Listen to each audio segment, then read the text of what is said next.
Fala galerinha, tudo bem com vocês? Estou aqui hoje na companhia do meu amigo Adevaldo Baraúna.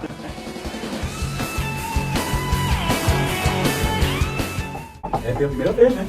Isso é bom. Seja bem-vindo, meu amigo Adevaldo. Prazer imenso. Hoje nós estamos aqui gravando esse vídeo aí para as plataformas digitais, compartilhando conteúdo, visão teológica e neurociência. Opa! Bora pra cima. Qual que é o tema de hoje, meu amigo Adevaldo? Bom, o tema que eu escolhi para conversar com esse mestre que eu admiro bastante é aquela passagem do filho pródigo, quando ele fala: levantar-me-ei, irei ter com meu pai e dir-lhe-ei. Que maravilha. Fala pra mim. Quem é você? Fala pra galera e o que você faz. Bom, eu sou Adevaldo Baraúna, né? Natural de Alagoas, Maceió. Tenho 35 anos, duas lindas filhas, que é a cara do pai. E sou músico há quase 10 anos, não profissionalmente, sou músico. E também dou palestra na igreja, prego, como fala sempre o ditado popular, né? Pregador. E é isso que eu faço atualmente. Também tem alguns vídeos no YouTube, gravados sobre vários assuntos. E o assunto de hoje que eu escolhi, eu pedi, né, para conversar com o meu mestre, é esse assunto sobre a passagem do filho pródigo, né?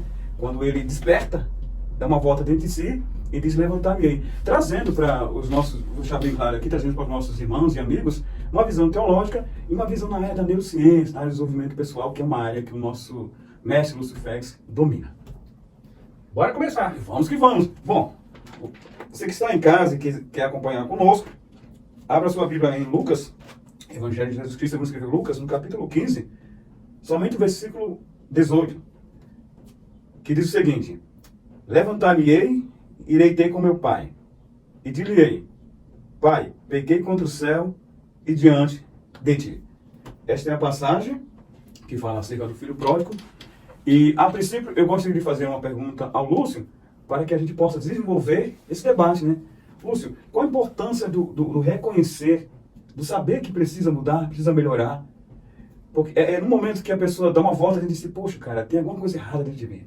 Eu sei que não está bem. Eu não estou evoluindo, eu não estou crescendo, eu não estou desenvolvendo. Qual a importância disso, do reconhecer dentro da neurociência, na área do desenvolvimento pessoal? Explica aí para a galera, para que a gente possa desenvolver esse debate aí. A importância do reconhecimento é o benefício que você vai ter nessa atitude. Porque, no caso, vamos pegar aí esse tema que você pegou. O que esse rapaz fez que ele reconheceu que fez tudo errado na vida dele? Ele chegou num momento em que ele estava querendo até comer as comidas do porco. Que coisa, hein? Entendeu? E a importância dele ter reconhecido isso é que ele enxergou um futuro promissor. E um futuro que fosse melhor do que ele estava. Ele não esperava, pelo menos, retomar aonde ele estava. Porque tem várias situações, né? Com a pessoa despertar e reconhecer que ele precisa de modificar, de agir. Isso.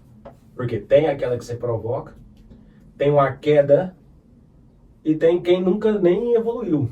Tá na inércia, né? Que também é um mal muito grande.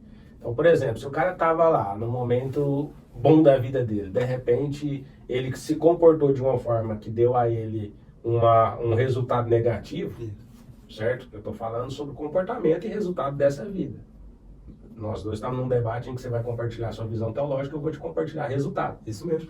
Porque até mesmo Cristo falou assim: se seguir os caminhos, certo? Tereis 100 vezes nessa vida e por fim a vida eterna. Ou seja, tanto na visão teológica quanto na visão da neurociência, ambos os comportamentos que vai levar para os dois lugares é o mesmo. Não tem como você querer ser uma pessoa próspera nessa terra e não entender que aquilo também vai te levar ao céu. Ou você querer ir para o céu, esquecer dessa vida. Porque tem várias coisas que não congruem essa busca. Não, eu só vou para o céu, vou esquecer dessa vida. Cuidado nisso. Por quê? Porque se você não cumprir o que foi feito para você como humano, certo? Porque, vamos lá, quem que criou o ser humano? Fala para mim, Adevaldo. Deus. Vamos falar sobre criação um pouquinho? Antes da gente responder isso daí, vamos falar sobre criação. Bora. O cara vai e cria uma cadeira. Uma pessoa criou uma cadeira. Ele criou a cadeira para quê? Com propósito, com objetivo. Certo. E qual que é o propósito da criação da cadeira? Trazer um conforto para a pessoa ao sentar. Sentar, descansar, beleza. Então ele teve um propósito, ele teve um objetivo na criação. O cara que criou esse violão, criou um instrumento para ouvir música, para sentir satisfação. Tudo que é criado por alguém, ele tem um objetivo. Nós somos criação do Criador. E qual que é o objetivo? É fácil você compreender por que o Criador criou o ser humano. Aí você vai entender o seguinte, através do que foi criado. Quando você olha para essa criação do violão, você percebe que é um instrumento. Você está entendendo? Você percebe que quem criou queria ouvir uma música. Legal. Entendeu? Aí você olha para a cadeira e você percebe que quem criou a cadeira precisava descansar. Agora, suponho, vamos pegar essa visão. O Criador cria um ser, igual nós dois, obcecado por um sentimento. Que sentimento é esse? Que sentimento que você é obcecado, que eu sou obcecado, que o Pedro é obcecado? Você acorda cedo para falar assim, hoje eu vou ser triste. Hoje eu vou fazer um negócio para sentir tristeza? Não existe isso. O ser humano, desde a infância, que entende por gente, desde quando nasceu, todo o comportamento dele é em prol de sentir alegre, sentir satisfação, alegria. Ou seja, se Deus criou um ser obcecado pela emoção da alegria, é porque sentir alegria é importante para Deus. Então, às vezes, a pessoa pensa que ele tem que se privar das alegrias. Alegria é diferente de prazer carnal. Você não pode confundir as coisas. Eu vou explicar o prazer carnal, se sobrar tempo eu vou explicar. Mas vamos lá, pega aqui a visão. Obcecado pela alegria. Muitas vezes as pessoas focam na religiosidade e esquecem de que ele precisa ser alegre. Então, ter a prosperidade em vida, certo? Viver comportamentos que te traz benefícios em vida, isso também faz parte de entregar o propósito para Deus. Tanto você viver alegre, porque isso é também uma orientação divina, senão seria fácil falar assim, não, mas a minha alegria está em Deus. Não, Deus mandou você ser alegre porque a alegria está dentro de você. A alegria está dentro de você. Eu vou provar para você. Pega uma caneta e morde a caneta. Assim, ó. E fica 3 minutos ou 4. O dia que você estiver para baixo, com a emoção negativa, estiver triste ou mal-humorado, fica mais de 3 minutos com a caneta na boca. Eu vou explicar para você por quê. Esse ato fisiológico de morder uma caneta, ele vai ativar os nervos. Os nervos, a fisiologia da face vai comunicar com o cérebro, uma espécie de comunicação que vai ativar um sistema dentro do cérebro que vai liberar serotonina. E assim vai te fazer você sentir prazer e alegria. Ou seja, você vai ter um momento de satisfação. Então, quando está na Bíblia lá, porque do mesmo jeito que tá os caminhos em Gálatas 5, vamos trazer a Bíblia hoje, então nós vai estar. Lá em Gálatas 5 fala uma dualidade, as obras carnais e as obras espirituais. Ou seja, está ensinando que obras que devemos fazer e que obras que não devemos fazer. E as obras espirituais é qual? Uma delas lá está escrito, alegre, alegria. Ó, se a Bíblia está mandando nós ser alegre, então não é que nós esperamos a alegria de Deus, é que nós produzimos a alegria, sejamos alegres. Ser alegre é uma responsabilidade nossa. Ótimo. Você está entendendo? Até então, o seu próprio corpo desenvolve isso. Então, às vezes, a gente fica esperando a alegria em algo externo e ela está dentro de você. Basta que você tenha compreensão. Então, dentro da sua pergunta, esse reconhecer o momento de que precisa fazer algo, independente se foi você que provocou a situação, porque acontece assim, isso é plantio e colheita. Nós estávamos conversando aí, o Pedro, esses dias, e num vídeo, ele falou sobre as coisas e eu trouxe uma explicação sobre plantio e colheita. Se você plantou algo no seu terreno e que você não quer colher aquilo, mesmo que você deseja colher outro tipo de fruto, que você viu que aquilo lá está errado, você colher o terreno seu é aquele. Para você colher outro fruto, você tem que tirar aquilo que você plantou ali. Então, todo jeito, aquela colheita ela é inevitável. O plantio é opcional, mas a colheita é inevitável. Você pode plantar o que você quiser na sua vida. Aí, a partir do momento que você reconheceu, legal, eu não gostei do que eu plantei. Então, você colhe aquilo ali numa boa, entendendo que você vai plantar nova coisa. O que ele fez? O filho pródigo. Cara, se eu for lá no pai e se for um funcionário dele, eu já vou ter uma boa alimentação. Ele estava preocupado com o alimento dele. Então, ele fez o quê? Vou lá plantar nova coisa. Ele teve o processo de ir até lá e meter a cara e encarar o velho. Vamos ver o que ele vai fazer. Não importa. Então, reconhecer a necessidade da mudança ele é importante, independente de qual situação. Entendeu? Bom, galera, então é isso aí. Bom, e trazendo essa visão teológica, como a gente já conversou no princípio, esse reconhecer acontece no arrependimento. Quando a pessoa reconhece que precisa mudar, reconhece que está errado, é o momento que ela se arrepende. Poxa, cara, eu errei, eu falhei, eu preciso melhorar. E a palavra de Deus fala que o Espírito Santo de Deus é quem convence o ser humano que ele precisa mudar, que ele precisa melhorar, que ele precisa ter um novo relacionamento com o Criador, com Deus. E nesse momento que a pessoa reconhece que errou, reconhece que falhou, reconhece que precisa voltar-se para Deus, né? Nesse momento, o Espírito Santo, ele habita na pessoa. Ele vem habitar na pessoa e fazer esse processo da regeneração, da transformação. Entendeu? E é muito importante que a gente reconheça que precisa mudar, que precisa melhorar. Porque uma vida, como o nosso mestre Lúcio falou, parada, estagnada no tempo, é uma vida sem produzir, uma vida sem frutos. E para você que é cristão, para você que nos acompanha nas redes sociais, para você que congrega a boa igreja, que vai aos cultos, enfim, é importante ter uma intimidade com Deus, é importante ter um relacionamento com o Espírito Santo, porque Ele é quem nos guia, Ele é quem nos orienta em muitos momentos da nossa vida, né? Uma boa parte das decisões, das escolhas depende de nós, mas o Espírito Santo, em muitos momentos, em muitos casos, Ele nos ajuda, nos orienta, né? Ele nos desperta. Eu sempre dou um exemplo, é como se fosse um painel. Ele mostra, você precisa ir por aqui, você precisa melhorar em tal lugar, você precisa mudar, você precisa reconhecer que precisa melhorar, que precisa levantar. Então, esse processo do reconhecimento, trazendo na visão teológica, ele acontece quando a pessoa realmente se arrepende de coração. Realmente, ele dá lugar ao Espírito Santo de Deus para que ele possa dar um toque, um despertar, para que ele possa dar uma sacudida na pessoa. Pô, cara, você precisa melhorar. Olha a sua vida. Como acontece no caso do filho pródigo, né? Olha, você está comendo junto com os porcos, está sem dinheiro, está sem nada. Desperta, se acorda. Então, para você que é cristão, para você que gostaria que as coisas melhorassem, gostaria que as coisas mudassem, meu conselho é o seguinte: busque a ter uma intimidade com Deus, uma vida de oração, né, uma vida de jejum, leitura da Bíblia, né?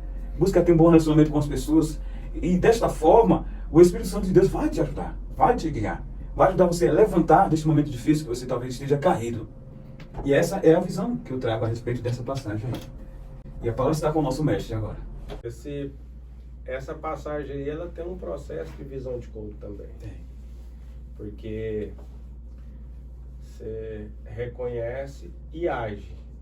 Nada tem devido resultado ou resultado esperado se não tiver um comportamento relacionado, que é a ação. Então, percebeu que está tudo errado, cara, a forma de compreensão, ela é simples. Você disse que tem o GPS, que é o Espírito Santo, que vai sempre guiar a pessoa ou informar. E geralmente as pessoas não compreendem, né? Como que é esse Espírito Santo? Como que isso acontece dentro da gente?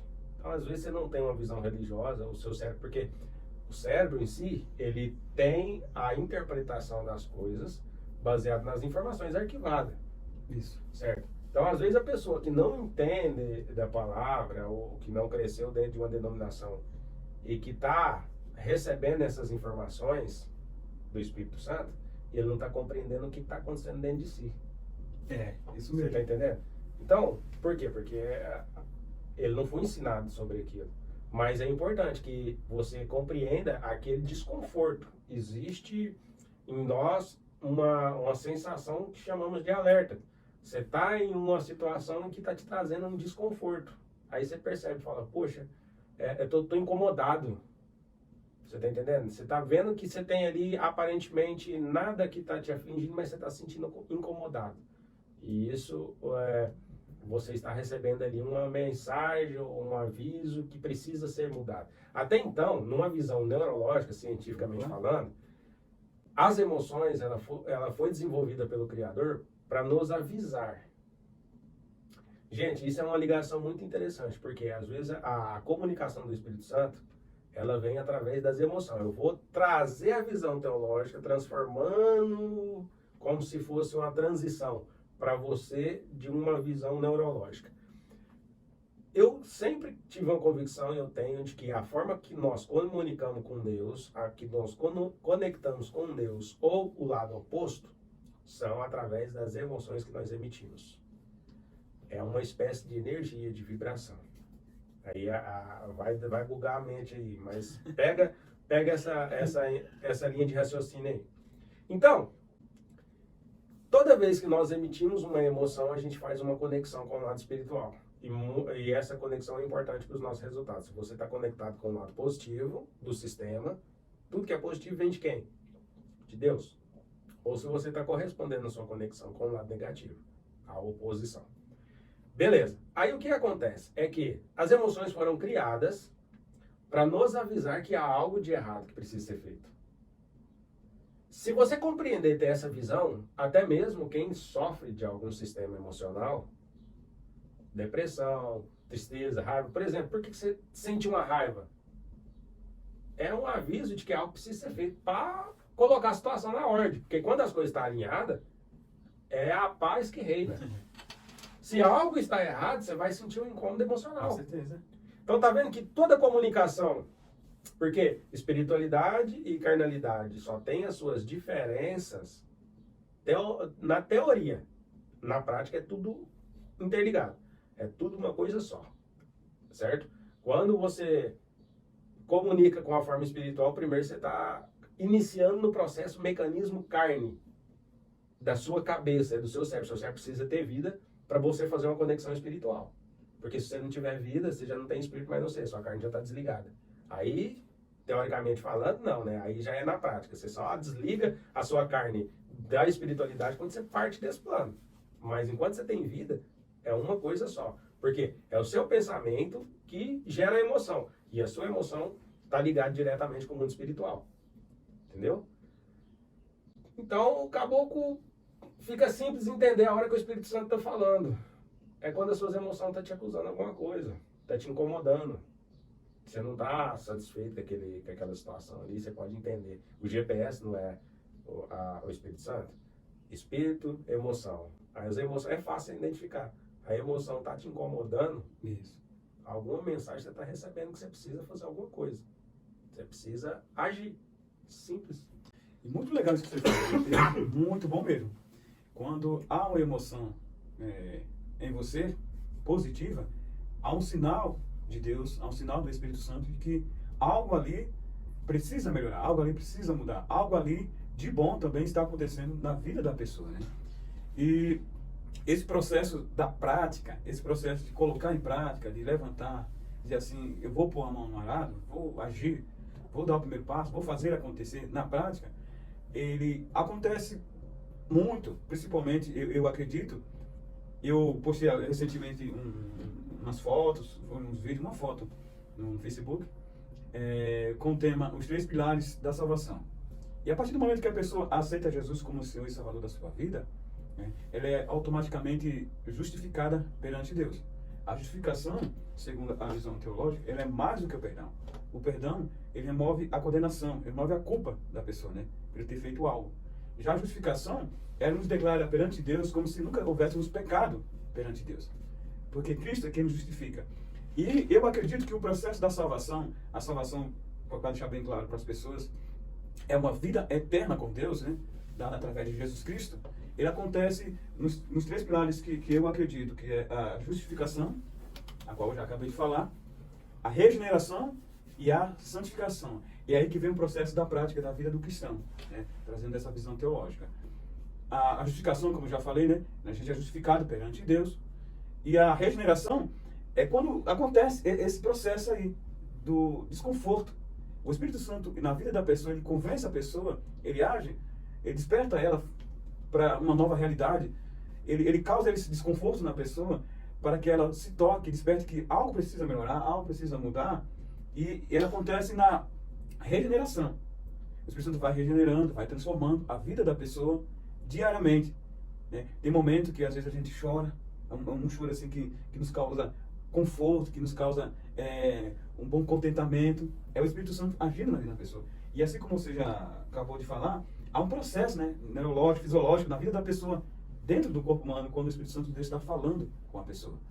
E o terceiro pilar, que eu já falei, a regeneração, a justificação, a regeneração, é a santificação. Esses terceiros pilares, que são os pilares da salvação, né, o terceiro pilar, o pilar da salvação, esse praticar, esse levantar, ele acontece nesses três pilares: a justificação, a regeneração e a santificação. A santificação, para você que é cristão, para você que congrega a uma igreja, não é você ser rígido demais. É como muitas vezes até querem ser rígido demais. Ah, isso pode, isso não pode. Não. A santificação dentro da teologia é o seguinte: é você separar o que é bom do ruim, o que é certo do errado, né? Você separar. Ah, digamos que eu não posso, eu sou cristão, eu estou em determinada igreja, eu não posso jogar um futebol. Pode, lógico que você pode, né? E Deus fica muito feliz em saber que você está cuidando do seu corpo, está cuidando da sua mente, né? Está cuidando da sua saúde. Jogar um futebol com os amigos, com os parentes, não vejo nada de mal. Não há nada de errado nisso. Muito pelo contrário, algo prazeroso, porque você está praticando esporte, você está exercitando a mente, está exercitando o corpo. Então, o processo da prática, dentro do reconhecer, dentro do sentir a presença do Espírito Santo, do sentir o despertar, ele acontece nesses 3 pilares. A justificação, a regeneração e a santificação, que eu acredito que são os 3 pilares da salvação. Salvação é uma vida eterna com Deus, ao lado de Deus. Bom, agora vamos ouvir o nosso mestre Lúcio Félix dentro falou a respeito desta prática, né? Dentro da visão neurológica, dentro da visão do desenvolvimento pessoal. O que a pessoa tem que fazer depois que ela reconhece, depois que ela sabe que precisa mudar, precisa melhorar? Quais são as coisas que ela tem que fazer para que ela possa mudar a sua vida, né? Ela tem que procurar um especialista, um coach, para que ela possa orientar, um mentor. Explica aí para a galera que está nos assistindo, a galera que está aí. Porque nem sempre a pessoa sozinha ela consegue, né? Na prática, eu falando assim, na prática. No caso de uma pessoa que é cristã, e ela reconhece, né, o Espírito Santo tocou nela, ela precisa congregar uma determinada igreja, ela precisa ter um mentor espiritual que é o pastor, né? Ela precisa estar em comunhão com a igreja, com os irmãos, para que esse processo aconteça diariamente. E eu quero deixar bem claro, antes de passar a palavra para o nosso mestre Lúcio, que a pessoa, às vezes, pensa o seguinte: fulano está há 3 anos, 4 anos congregando e eu não vejo mudança na vida dela. Eu não vejo transformação. Amigo, meu irmão, a santificação é diária. Cada dia você vai melhorando, cada dia você vai mudando. Às vezes é um hábito, às vezes é um costume, às vezes é um jeito de falar. Entendeu? E essa regeneração, que são coisas na prática que eu estou falando, é diariamente também. É uma vida diária de leitura da Bíblia, jejum, oração, comunhão com os irmãos. E aí que você vai buscando uma intimidade com o Espírito Santo e ele vai te guiando, ele vai te orientando. Agora, trazendo essa visão neurológica e na área do desenvolvimento pessoal, eu passo a palavra ao nosso mestre Lúcio e ele vai explicar para você como você tem que agir, como você tem que fazer, buscar, como eu já falei, estou a repetir, um mentor, buscar alguém que o ajude, orientar, que oriente, leitura de bom livro. Explica aí para a galera que está nos assistindo essa parte na prática aí. É o seguinte, eu fico querendo achar um meio para iniciar num processo, por quê? Compartilhar o que deve ser feito, primeiro tem que saber aonde que você está, né? Eu vou falar assim, você precisa ler um livro, mas eu não sei a que ponto o ouvinte está. Mas uma coisa necessária para estar sempre em evolução é buscar conhecimento. Boa, entendeu? Independente de qual o patamar e qual posição de cada ser humano, sempre há necessidade de buscar conhecimento. Até porque conhecimento é vida. Novos conhecimentos mantêm seu cérebro vivo. Olha para você ver a importância disso, porque nós sabemos mais de quem criou, né? Quem que criou o violão era uma pessoa que gostava de música. Então você conhece o Criador através da criação que ele fez. Você sabe mais sobre quem criou observando a criação. E para você ver o quanto é importante para Deus que você se torne uma pessoa que busca conhecimento, que até mesmo na Bíblia tem conselhos de pessoas como Paulo, que fala assim, examinai as Escrituras. O contexto dessa sugestão por Paulo, na época escrita, refere-se ao que? Estude, conheça. Então, conhecimento, ele é vida. O cérebro que não aprende uma coisa nova todos os dias, ele vai atrofiando, ele vai morrendo.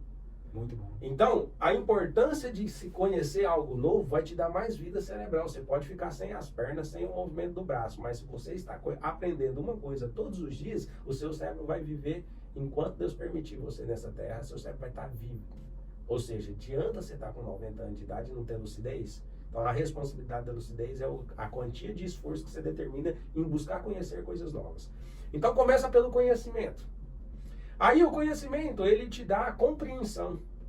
Por quê? Como que você aproxima de Deus se você não conhece ou pelo menos não faz ideia de como funciona o sistema divino? Por que sistema? Como o próprio Deus, que deixou como exemplo os livros que foram denominados canônicos, que são os que foram escolhidos para ser a Bíblia, certo? Ele, em várias situações dentro da Bíblia, para que nós compreendêssemos, nós, humanos, compreendêssemos a visão que é passada, usa-se coisas ou seres como exemplo. Uma explicação para isso é quando ele fala: eu protegerei vocês como a ave protege os seus filhotes em suas asas. E o que é isso? Ele usou a ave para explicar como você vai se sentir protegido quando você reconhece que ele é seu Deus. Quando você reconhece que Cristo é seu Salvador. Mas por que você sentiu até a pena da asa? Porque ele te falou com palavras, escrita, expressou um exemplo para você dar vida para aquela explicação da forma que você compreende. Então, você buscar compreender as coisas é importante. Várias pessoas vão compartilhar de um conhecimento conforme a sua visão, mas cada um vai te fazer você despertar. Por quê? O que nós podemos te contribuir hoje dentro de um ensinamento da Bíblia para que você tenha uma melhora? Você compreender que cada ensinamento, cada sugestão, ou seja, cada doutrina deixada por Cristo, ela não tem a ver com simplesmente uma ordem para você obedecer. Você entende que é uma ordem até hoje, porque a forma religiosa de muitas pessoas em que compartilhou da Bíblia, ele compreendia assim, eu não julgo ninguém. Mas se você compreender que cada comportamento que está ali, meu filho, não julgueis para que não sejais julgados, o mesmo julgo você sereis julgado. O que é aquele ensinamento? Aquela doutrina de não julgar não é simplesmente uma ordem. Dentro da sua cabeça, quando você está agindo, se portando como uma pessoa que julga um outro ser humano, você está ditando para seu subconsciente, para você mesmo, o que é o seu próprio ser é capaz. E quando você se determina com a mesma situação da pessoa que você está julgando, as informações que você tem dentro de si é que você faz aquele tipo de comportamento e você se porta da mesma forma. Então, é uma consequência neurológica cada comportamento negativo em que Cristo fala: evita isso, faça isso. Se trata da sua própria construção. Então, quando você compreende que as doutrinas é um benefício e não simplesmente uma ordem de faz isso, você vai para o céu, se não fazer isso, você vai para o inferno. Porque essa compreensão de faz isso para ir para o céu e não faz isso para não ir para o inferno, te posiciona numa coisa que vai do contrário do que Deus quer. Deus não quer você dentro de uma determinada religião ou dentro de uma determinada denominação com medo do inferno. Ele quer você lá com amor no benefício, no amor no ser Deus, amar o que é de Deus, amar as coisas de Deus. Entendeu? Se aproximar de Deus com medo do inferno, você não está amando a Deus. É a mesma coisa, você vai até lá na porta e está sem o azeite. O azeite e o amor. Então o que acontece? Quando você tem uma compreensão de que como funciona o sistema divino, por que o sistema? Nós não temos a justiça divina. O que é justiça? Está até na Bíblia falando que as coisas materiais são semelhantes às espirituais, são parecidas, são paralelos. Então vamos trazer umas coisas da matéria para a gente ter uma compreensão. O que é a justiça aqui na Terra? É algo que respeita uma lei, certo? O juiz está sentado lá, o Pedro está sendo julgado. Ele conhece o Pedro, ele fala: poxa, mas o Pedro não fez isso, eu tenho certeza que o Pedro não fez isso, certo? Ou o Pedro errou. O Pedro errou, nossa, o Pedro fez isso, o Pedro é um cara tão bom, rapaz, no momento de nervo ele foi lá e fez isso, fez. Mas ele não vai poder falar pro Pedro o seguinte: Pedro, eu te conheço, eu sei que você é um cara de coração bom, eu não vou nem te punir não, viu? Você pode ir embora pra sua casa. O juiz não faz isso. Porque ele tá ali numa posição que ele tem que respeitar o que tá no artigo. Se o Pedro errou no artigo, certo? O veredito do Pedro é o que tá no artigo. Pedro, eu conheço você, eu sei quem você é. Porém, eu estou numa posição de juiz. A justiça prevalece. Então, se errou, você tem que pagar essa pena aqui. Então, para vocês compreenderem que perdão de Deus não tem a ver com colheita.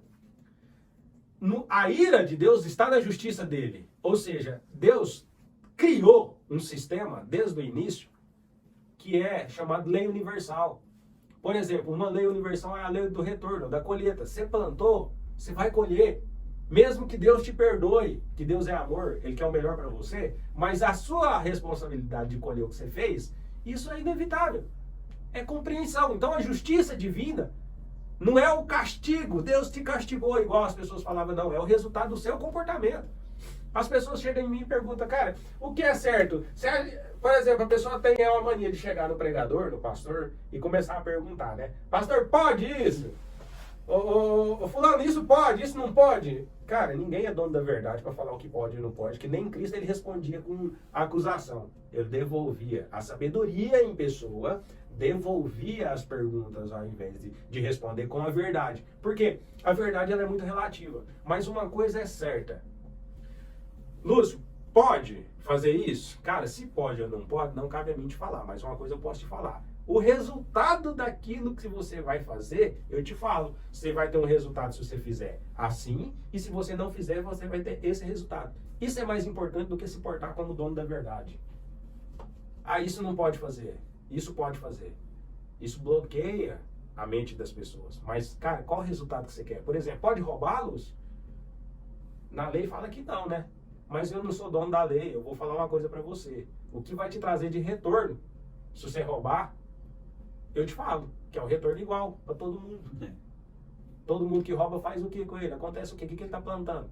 Você está entendendo? Então, poder ou não poder, não cabe a nós responder. Mas o resultado daquilo é a justiça divina. É a lei do retorno. Então, Deus não é castigador, mas o sistema dele, a justiça, ela vai prevalecer. Então, os seus comportamentos vai ditar os seus resultados. Agora, que Deus é dono da graça, é. E a graça, ela não mede para quem?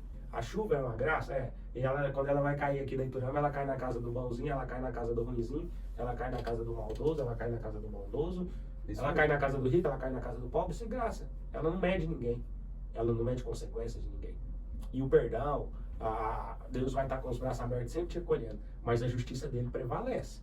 Então é importante a gente compreender que os comportamentos nossos, ele tem a ver com, os nossos resultados têm a ver com os nossos comportamentos.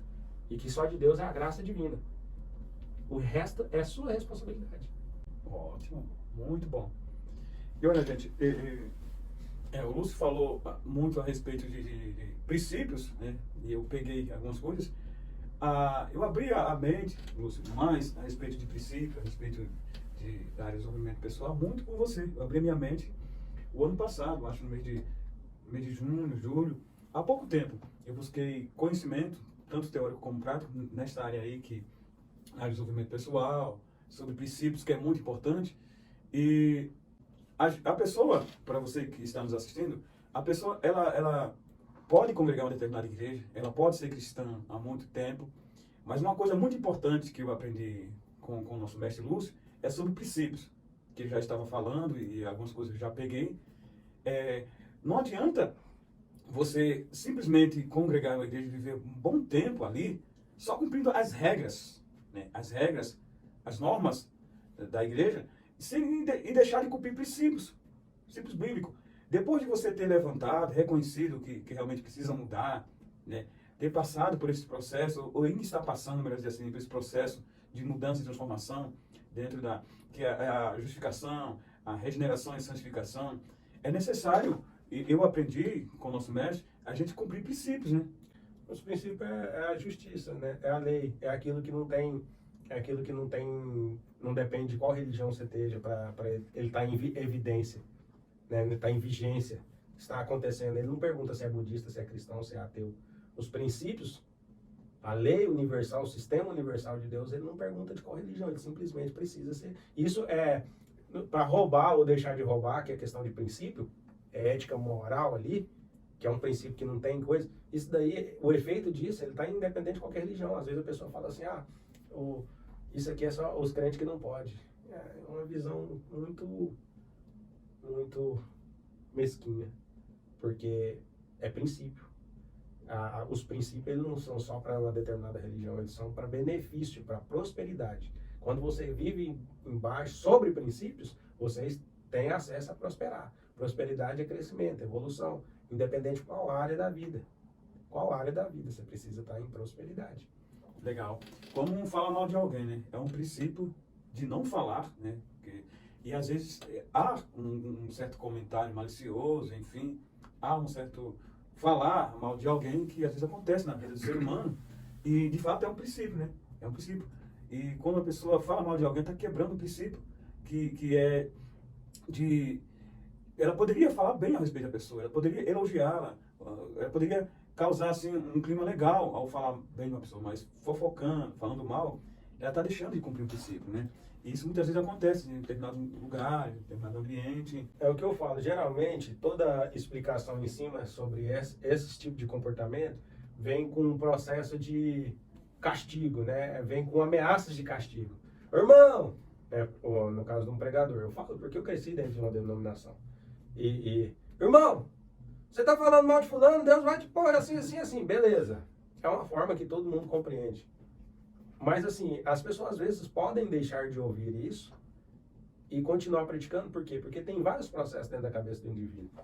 Agora, se a pessoa parar para pensar e entender, olha, esse comportamento seu de fazer acusações ou falar de pessoas está construindo algo sobre você na sua cabeça que vai impedir você de ser melhor. Você está entendendo? Que vai impedir você de crescer. Está te colocando algo na sua própria cabeça, porque se você entender que o que você mais fala dos outros é algo que está dentro de você, porque o seu cérebro, ele é programado para enxergar aquilo que você tem dentro de você. Lembra que ele busca sempre informação daquilo que está arquivado dentro de você? Então, aquelas coisas ruins que você enxerga nos outros, em que a pessoa está falando mal sempre, aquilo que você está vendo demais no outro, seu cérebro reconheceu. Olha isso. Seu cérebro reconheceu na outra pessoa aquilo que tem dentro de você, então ele lhe deu ênfase. Então, se você está vendo muita coisa errada no comportamento dos outros, começa a fazer uma autoanálise para você entender o quanto você precisa melhorar em você. Por quê? Por causa dessa questão. O que mais você vê nos outros é o que você tem dentro de você, esperando você fazer na mesma situação que ele. Então, muitas vezes a pessoa não está mais com medo da punição em que é pregada, né? Deus vai te castigar se você continuar fazendo isso, né? E tal. Veja um pouco para o lado da neurociência, presta bem atenção nisso, que você está vendo que a sua vida não está indo para frente devido a esse comportamento. Por quê? Esse comportamento é um comportamento destrutivo, autodestrutivo. É você que está construindo a sua vida. Não se trata de uma dependência externa para te punir ou deixar de punir, não. É resultado seu. É o que você está construindo dentro da sua cabeça. É a forma que você está ligando com o mecanismo cerebral. É as informações que você está mandando. Então, todo comportamento sugestivo de doutrina, ele tem a ver com sua própria construção. Entendeu? E aí a sua conexão, porque é o seguinte, tem uma coisa muito importante. O porquê vigiai, pois não sabeis a hora. Vou explicar isso com uma visão neurológica. Vigiai, pois não sabeis a hora. Por quê? Cada momento que você está, o momento que você está, o seu pensamento agora, ele está estimulando uma emoção. A emoção que você está emitindo está te conectando ou com o lado positivo, espiritual, ou com o lado negativo, certo? Agora, por que vigiar? Porque Deus, através da criação, dita qual que é a sua forma de ser. Por exemplo, o cérebro, que nós somos uma criação divina, o cérebro, se você lembrar, se eu pegar um perfume que você sentiu da sua avó aos 10 anos, passar numa roupa e te passar perto do seu nariz, a primeira coisa que vem é a memória daquela época, como se fosse agora. O cérebro, ele nunca vai fazer algo no passado ou no futuro. Quando o cérebro fez alguma imagem, ele traz tudo que envolve aquilo para o momento presente.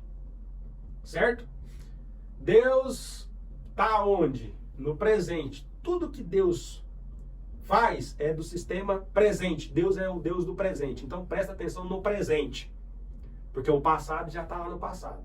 Não é o passado que vai ditar. É o seu presente. A partir do que está acontecendo agora é que vai ditar. Você pode ser uma pessoa das mais maravilhosas do mundo, mas se você morrer no ato negativo, aquele momento é que vai determinar. Entendeu? Porque sempre o momento presente é que dita as regras do que vai ser acontecido no próximo passo. Momento presente. Presta bem atenção. Deus é o Deus do presente. O nosso cérebro atua no quê? No presente. É agora. É o que você está fazendo agora. Vigiais. Por quê? Porque você não sabe a hora. Se você estiver no momento que você for tirado, o seu fôlego de vida, conectado com o lado negativo, é ali que ditou o seu resultado. Então, emoções, pensamentos, comportamentos. Buscai sempre estar atento ao tipo de emoção que você está envolvida durante a sua vida.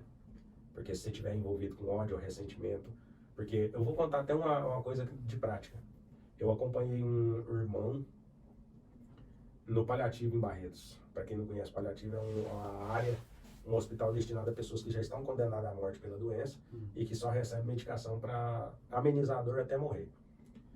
Esse homem, ele teve um atrito com a mulher e ele não morria. A médica falou assim, chamou a mulher dele e falou assim, olha, o senhor fulano já era para ter morrido. Ele tá lutando, ele não quer morrer. Alguma coisa está segurando ele aqui. Ele já tinha parado com o rim, já tinha parado tudo. O sistema dele já estava totalmente sem possibilidade, mas ele não morria. E eu estava lá vivenciando isso, porque a partir do momento que a médica falou assim, esse domingo ele já perde a consciência, eu estava lá no dia que a médica falou isso, e depois ele ainda ficou umas 3 semanas. E a médica falou, e quando a médica falou com a mulher dele lembrou de tudo que eles tinham vivenciado. Aí a mulher dele caladinha, todo mundo pediu para todo mundo sair, todo mundo saiu, ela pegou na mão dele, ele lá desligado e tudo, ela pegou na mão dele e conversou com ele, falou, olha fulano, eu sei que a gente teve isso, aquilo, mas fica tranquilo que você está perdoada, que eu te perdoo por tudo que você me fez. Todos nós te perdoamos. Quando ela falou assim, ele apertou a mão dela e soltou. E aí ele morreu ali. Então, ou seja, Deus segurou o fôlego de vida para que ele acessasse, no momento da partida, uma libertação emocional. Ele estava preso emocional naqueles comportamentos. Ele estava envolvido na emoção negativa, remorso, rancor, medo, qualquer coisa negativa estava prendendo ele. Ele não poderia partir para encontrar com o sistema divino, o sistema positivo, com Deus, com o lado da bênção, se ele tivesse morrendo conectado com a energia negativa. Então, quando ela liberou o perdão, que aí ele recebeu uma energia positiva, aí ele morreu. E assim, eu creio que ali ele alcançou a salvação. Eu também creio. A questão é o seguinte, Andevão, que a pessoa está dentro da igreja, às vezes a pessoa vai na igreja até com interesse de coisas da matéria. E não, a igreja ela não traz retorno financeiro para o indivíduo. Comportamento traz retorno financeiro. Então é dentro da igreja, fora da igreja. A bênção de Deus é você estar conectado com as coisas positivas. Por quê? Quando você está sobre emoção positiva, ou seja, sobre a energia positiva, você é vulnerável às coisas positivas. Você não é vulnerável, você é propício, tem probabilidade de acessar pensamentos positivos. Agora, quando você está sobre comportamento negativo e energia negativa, não importa se você vai na igreja de tal ou na igreja de tal, você vai permitir pensamentos negativos. E os pensamentos negativos constroem o quê? Comportamento negativo. Então, o resultado é negativo. Então, não é uma igreja que vai melhorar a vida do indivíduo. Não, é o comportamento que ele está fazendo. Receber a bênção divina é estar conectado com Deus. Fazer o quê? As coisas positivas para que você gere prosperidade. Está dentro dos princípios da prosperidade. Independente de onde você vai. É importante na igreja? É demais para crescimento. Certo? Mas conexão não tem nada a ver. Conexão com Deus, você não pode esperar da igreja, onde você está lá dentro, que as coisas aconteçam na sua vida sem que seja seu comportamento. Seu próprio comportamento é que vai te dar o resultado. Mas beleza, para não ficar estendido o nosso vídeo, que já deve ter bastante tempo ali, a gente vamos encerrando por hoje. Espero que nós façamos isso mais vezes, você traz mais temas, você traz mais coisa para nós, né? Você pode iniciar desse vídeo aí, eu abrir umas portas com o projeto. O que você acha? Ótimo, boa ideia. Então, na hora que você estiver lá disponível, você pode trazer aí tema pra gente bater esse papo, que nós estamos aí com as portas abertas para contribuir da melhor forma possível e aprender, tá? Quanto mais você compartilha de um conhecimento seu, mais você está buscando a evoluir no aprendizado. Então, faz parte. Transborde na vida do próximo e a sua vida será transbordada. Não é não, meu querido? Isso mesmo. Obrigado, compartilhe esse vídeo aí se vocês gostou. E lembre-se, visitar o nosso amigo na página dele, meu querido Adevaldo Baraúna. Muito obrigado, fica com Deus, volto sempre. Um abraço a todos, até mais.